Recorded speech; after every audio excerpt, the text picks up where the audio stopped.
સૌરાષ્ટ્રની અસ્મિતા ન્યૂઝ. કોડીનારમાં અદાણી અંબુજાના પ્રદૂષણ સામે તંત્ર નતમસ્તક. ગ્રીન તાલપત્રીના નામે જનતાના સ્વાસ્થ્ય સાથે મજાક. શું એક પ્લાસ્ટિકની તાલપત્રી કેન્સર અને શ્વાસની બીમારી રોકી શકે? કોડીનારના વડનગરમાં સ્થિત અદાણી અંબુજા સિમેન્ટ ફેક્ટરીના પ્રદૂષણ મામલે તંત્રએ જે સોલ્યુશન આપ્યું છે તે સાંભળીને કોઈ પણ બુદ્ધિશાળી વ્યક્તિનું માથું શરમથી ઝૂકી જાય. વડનગર ગામમાં ઘરે ઘરે શ્વાસ, પથરી અને કેન્સરના દર્દીઓનો રાફડો ફાટ્યો. કન્વેયર બેલ્ટ નીચે ગ્રીન તાલપત્રી બાંધી પ્રદૂષણ રોકવાનો હાસ્યાસ્પદ દાવો. 10 વર્ષમાં 50 મુલાકાતો છતાં માત્ર કાગળની નોટિસો. નક્કર કાર્યવાહી શૂન્ય. લોકો શ્વાસ માટે ટળવળે છે અને અધિકારીઓ ફાઇલો ભરે છે. સ્થાનિક જાગૃત મહિલા ઈરાયબેન જોટવાની વ્યથા સાંભળી કાળજું કંપી ઉઠે તેમ છે.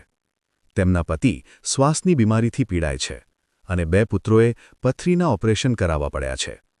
ખેતીલાયક જમીનો સિમેન્ટની રચકણો નીચે દટાઈને બંજર બની ગઈ છે. આરટીઆઈમાં ખુલાસો થયો છે કે ફેક્ટરીની ઓનલાઈન મોનિટરિંગ સિસ્ટમ બંધ છે અને ચીમનીના પેરામીટર્સ કામ કરતા નથી. છતાં પ્રદૂષણ નિયંત્રણ બોર્ડ માત્ર નોટિસો ફટકારીને સંતોષ માની રહ્યું છે. શું લોકોના જીવ કરતાં કંપનીનો નફો વહાલો છે? આ સવાલ આજે વડનગરનો દરેક નાગરિક પૂછી રહ્યો છે.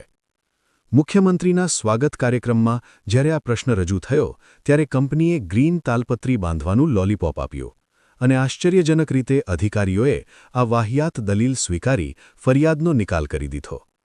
2025ના આંકડા મુજબ ગુજરાતમાં શ્વાસની બીમારીના કેસોમાં તોતિંગ વધારો થયો છે, ત્યારે કોડીનારનું વડનગર આ પ્રદૂષણના જ્વાળામુખી પર બેઠું છે. જો તંત્ર હજુ પણ ઊંઘમાંથી નહીં જાગે અને કંપનીને ક્લોઝર નોટિસ ફટકારી કડક દંડ નહીં કરે તો વડનગરના રહીશોએ હવે આરપારની લડાઈ લડવા અને જન આંદોલન છેડવાની ચીમકી ઉચ્ચારી છે. શું સરકાર આ ગંભીર બેદરકારી સામે લાલાંખ કરશે કે પછી ઉદ્યોગપતિઓના હિતમાં જનતાનો શ્વાસ રોંધાતો રહેશે? એ તો હવે આગળનો સમય જ બતાવશે. રિપોર્ટ સબ્બીર સેલોથ, કોડીનાર.